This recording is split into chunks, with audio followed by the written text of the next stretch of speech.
Focus. Second building block for this type of meditation is what I call non-judgment. Non-judgment's a bit of a tricky one because it's like a not doing something. But before I get into that, I want to do a little bit of market research. Is there anybody who's been to a movie theater in the last week? Just two of you. Okay, so what did you go and see? I went to see a Bollywood. Sorry? A Bollywood movie? A Bollywood movie. Did you like it? It was average. Okay, excellent. What did you go and see? I went to see, I think it was called Imagine. It was like a John Lennon Yep. movie. And? And it was weird. It was weird. Okay, perfect. Okay, what about anybody who's been to eaten out in a restaurant recently? In the last week? Anybody who's eaten out? You, Jennifer? Okay, where did you go? Rudy's. Rudy's. Okay, at the shore. And how was it? Wonderful. Wonderful. Excellent. Jennifer, where'd you go? Cafe Metro in Denver. Cafe Metro in Denville, and It was okay. it was okay. So it got weird, average, wonderful, okay. So what I want to point out is that we're really good at this stuff. We're really good at, like in our lives, of anything that happens to us, anything we see, anything we hear, anything we read, anything we experience, we're very good at saying, it was good, it was bad, it was average, it was weird, it was wonderful. We like it, we don't like it. We agree with it, we don't agree with it. It's how we're built. We're really good at it. Everything. We judge everything. Whether we like something, we don't like something, whether it's good for us, bad for us, useful, agree, disagree, you name it. If I give you a topic like the weather this summer, did you have a good summer? You're going to go, oh, well, you can pontificate on whether it was good or bad, or what parts of it were good, what parts of it were bad, what you didn't get up to, too much rain, not enough, whatever. We're good at it. It's how we're built. We're actually wired to evaluate what is opportunities for us and our safety, for our survival, and we're wired to identify threats. So it's kind of an important part of being human, or actually being any animal, is to identify what's safe and good for our survival and what's not good for our survival. So it's a pretty important part of how we're wired. And then, of course, there's cultural programming, there's what our parents have told us, there's our beliefs, our opinions, all this stuff. And so everything that happens, we go, like it, don't like it. Agree with it, disagree with it. It's just how we're wired. Meditation, we're trying not to do that. It's pretty hard. It's pretty hard because that's what we do. Now, there's about 3 reasons why I think it's really important in meditation. The first is that by definition, the moment we are judging anything, we are in our head and we are thinking. So we are not in present moment awareness. In present moment awareness, there is no judgment. There is simply seeing what is true. We just observe the breath. Just trying simply to observe it. When we're looking at the sensations in our body, we're trying just to hold ourselves in present moment awareness, noticing the sensations. With our feelings, we're trying to just notice what is true in the moment. Holding our attention in the present means no judgment. Now, I don't want to say judgment's bad. Judgment's great. It's really important. It's an important part of our lives. But most of the time, it happens automatically. Whether we want to or not, something happens, we judge it. And in meditation, we're trying to notice that we don't have to do that. We can just stay in observation, just observing it, just observing the breath, observing our body, observing sound, observing feelings, maybe watching a candle. Any of these things in the present moment, we don't want to be using judgment. Training ourselves that we have an option. It's fine to judge, but do we have the option of not judging? Then when it comes to meditation, there are 2 really important reasons why judgment is extremely destructive for your practice. The first one is a lot of people will come to meditation with a certain expectation. One of the biggest expectations is, oh, if I meditate, I'm going to feel really relaxed and chill out. It's going to be good for my stress. Now, here's the truth. Meditation is going to be great for your stress.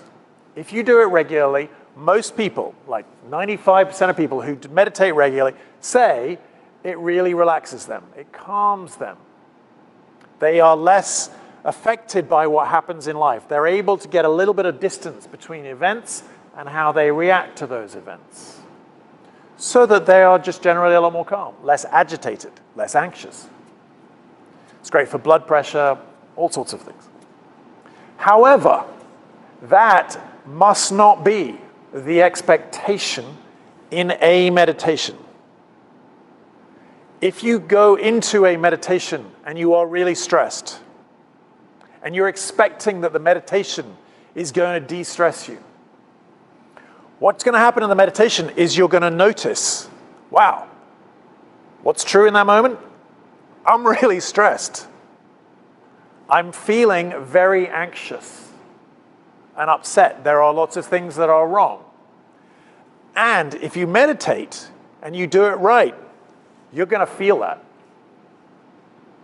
If your mind is all over the place and you meditate and you're expecting that you're going to be really calm, you might sit down to meditate and your mind's all over the place and you go, oh, I can't meditate right now. My mind's all over the place. This is a misunderstanding of meditation. It's because you're approaching it with that expectation and then you're judging what is true.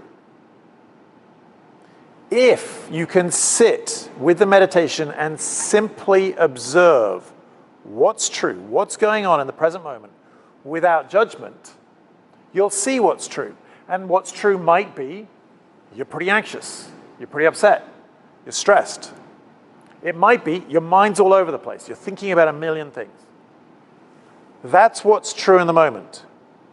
If you can stay with that, at the end of it, your mind will be quieter.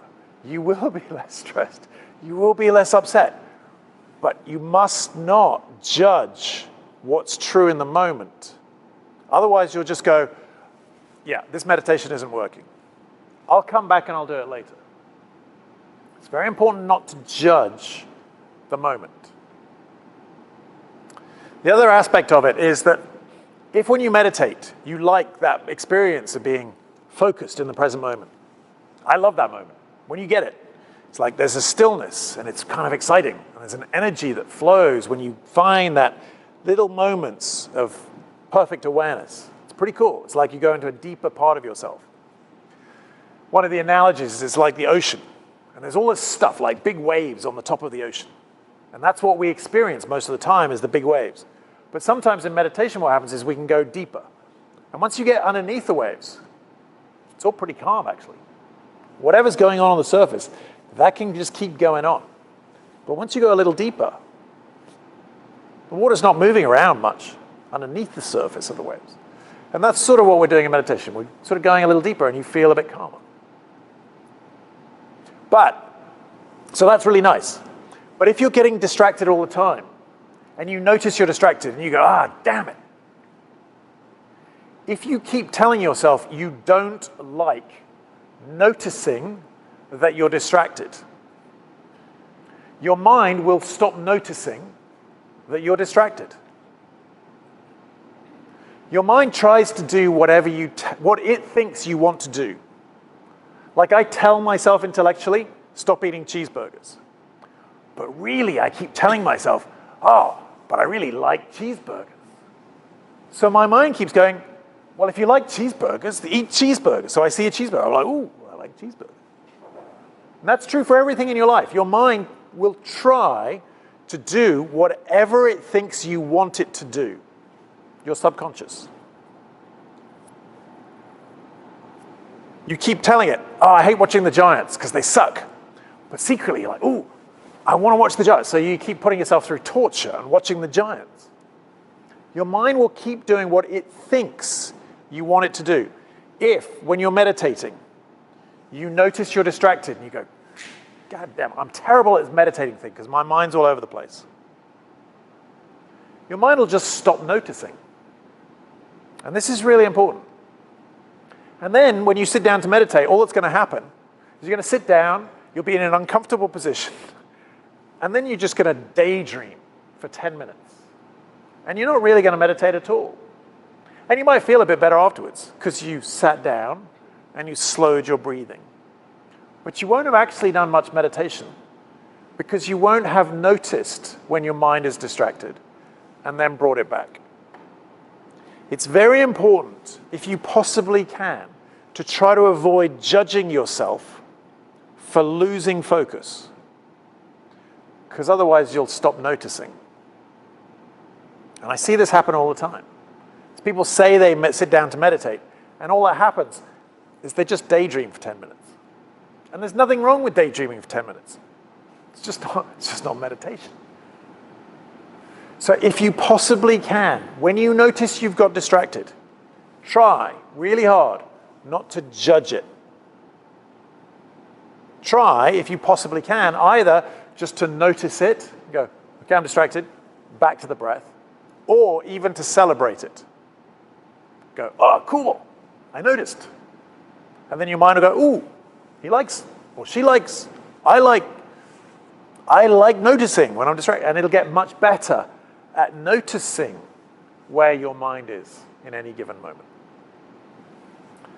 So non-judgment, it's really hard. It's how we're built. I'm going to invite you to try and notice your judgment. Right now, for example, you're probably evaluating, thinking about something. It might be what I've just said. It might not be what I've just said. But in your mind, somewhere, you're evaluating, thinking. Do I agree? Do I disagree? Just note, what we're going to try and do is start to notice when we're judging. And then see if we can let that go and just be with whatever's true in the moment.